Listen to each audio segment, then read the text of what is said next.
პოლიტპატიმართზე გამსახურდია სასამართლო პროცესი მიმდინარეობს. ადამიანის უფლებათა დაცვის ორგანიზაციები და პირადად მე ყოველდღე ვაკეთებ მონიტორინგს ცნობაზე რა ხდება და დღეს ესე იგი აშკარად გამოჩნდა რომ აშკარად შეკვეთილი საქმე არის ცოტა წინააღმდეგ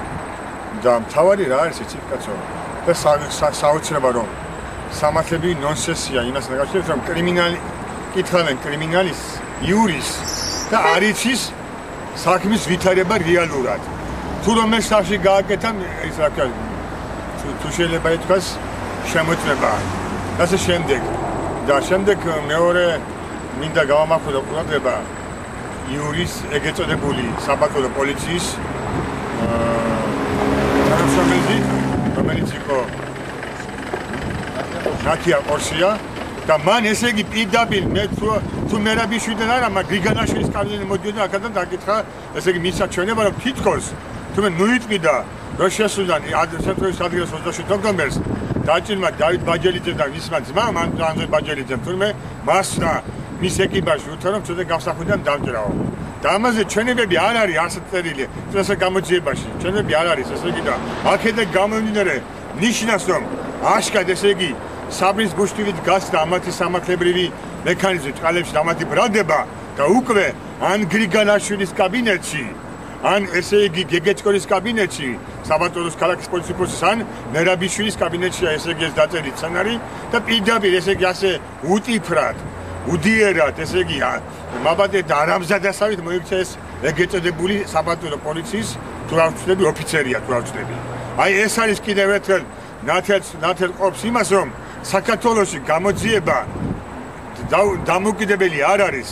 არ ვიცი მე მოსამართლეზე ჯერჯერობით არ ვიტყვი მაგრამ სასამართლო პროცესი მიმდინარეობს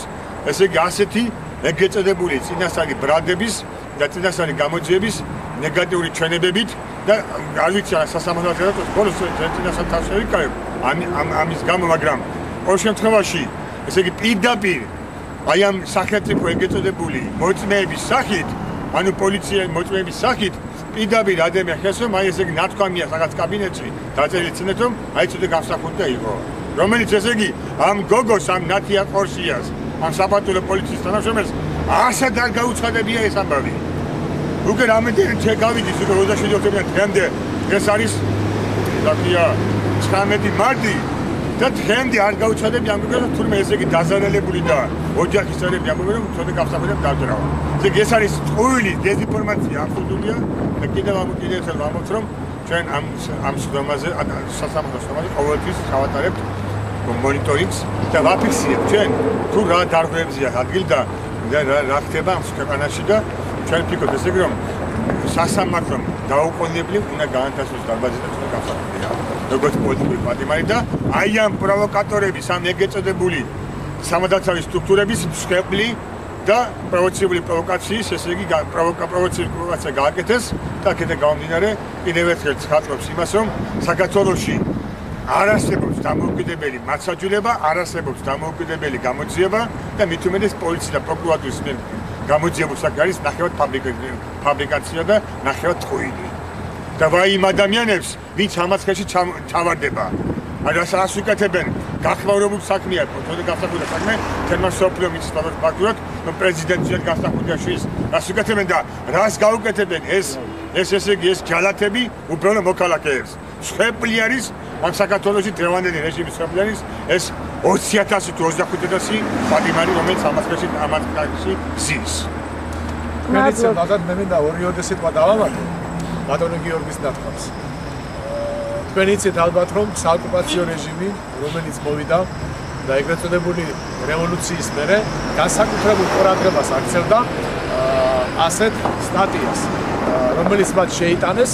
საპროცესო კოდექსში და საერთოდ კონსტიტუციაში რომ დამალვა ფაქტის დანაშაულის დამალვა და სრჩენების მიცემა ამის გამო თქვენ გახსოვთ ალბათ გახმაურებული საქმეებიც კი იყო ტელევიზიით როდესაც მათ აჩვენეს რომ ვიც თქვათ ყური მოკრა თვალი მოკრა ან რამე და თქვათ ვერ ნახა ფაქტიურად ისინიც კი ჩასვეს თქვენ წარმოიდგინეთ დღეს კი პოლიციის თანამშრომელი რომელიც იძახის მას არ ახსოვს ის პატაკს არ აბარებს არანაირად და არაფერს არ აკეთებს იმის გამო რომ ჭყალებში დამნაშავე ამხილოს და მან დანაშაული წარუდგინოს საპატრულო პოლიციას და საგამომძიებო ორგანოებს ის ამის მაგივრად ხმას არ იღებს და მაგრამ მე კიდე მინდა საპირისპირო გითხრათ ასევე პირადად ჩვენ როდესაც დაგვაკავეს 2009 წლის 7 ნოემბერში საპატრულო პოლიციამ სად წაგვიყვანეს ტყეში და ტყეში მანქანის ძარაზე შეადგინეს პატაკი. გახსოვდები, გესმით ხალხო, პატაკი იქ შეადგინეს და ახლა აქ როდესაც საქმე ქონდა მკვლელობასთან, როდესაც ჩვენ მაშინ წაგვიყვანეს ბრალდება, სრულ ბრალდება, ასევე თითქოს ჩვენ გზა გადავკეტეთ. როდესაც ჩვენ მქონდა ასევე ვიდეო, აუდიო მასალა და ასევე მოწმეები ყავდა, რომ ასეთი მსგავსი არ მომხდარა, მაშინ სრულ პატაკი შეადგინეს. დღეს კიდე არანაირ პატაკს არ ადგენს საპატრულო პოლიციის წარმომადგენელი და ის დანაშაულს, ჭყალებში დანაშაულს ფარავს. თვითონ ჩაიდინა დანაშაული, თქვენ წარმოიდგინეთ ხალხო, საქართველოში ხალხი ვის უხდის ფულს და ვის უხდის ხო ვის უხდის ფულს, იმიტომ რომ ეს საპატრულო პოლიცია ხო ფინანსდება ხალხის გადასახადებისგან ხალხო. ეს ხალხი არის ხალხის მტერი და არა ხალხის დამცველი. ესენი არიან კონკრეტული დავალების შემსრულებლები. სამარცხვინო იყო დღევანდელი გამოსვლა საპატრულო პოლიციის ბრწყალებში. ესეთი საპატრულო პოლიცია კი არა ალბათ კომუნისტების პერიოდში უჩასკოვიც არ აქვია, უბრალოდ ახლოს მილიციასთანაც კი არ გაკარდებოდა. თქვენ იცით ალბათ რომ მილიციას გადის შემოწმებას, მას ყველაფერი უნდა ახსოვდეს. დაწყებული დროიდან, სათიდან, რა მოხდა, სად მოხდა, როგორ მოხდა. აქ კიდე ჩვენ გვაქვს საპირისპიროსთან საქმე. და ეს იმის ნიშანია, რომ საქართველოში მძინვარებს საოკუპაციო რეჟიმი, სანამ ეს საოკუპაციო რეჟიმი არ დამთავრდება ამ ქვეყანაში, მანამდე როგორც ბატონმა გიორგი ბრძანა, მე უკვე კი ვიცოდი და მჯეროდა, მაგრამ უკვე ის 25000 პატიმარი, იქიდან 80% არის უდანაშაულო და თან არა მარტო უდანაშაულო, უპასუხისმგებლო და როგორ იცით, თვით მიზნით არის ჩასმული, რომელიც მათ მიიღეს უცხო ქვეყნიდან დავალება რომ ეს ხალხი იყრეს ჩასმული. მადლობ ყურადღებისთვის. მადლობ.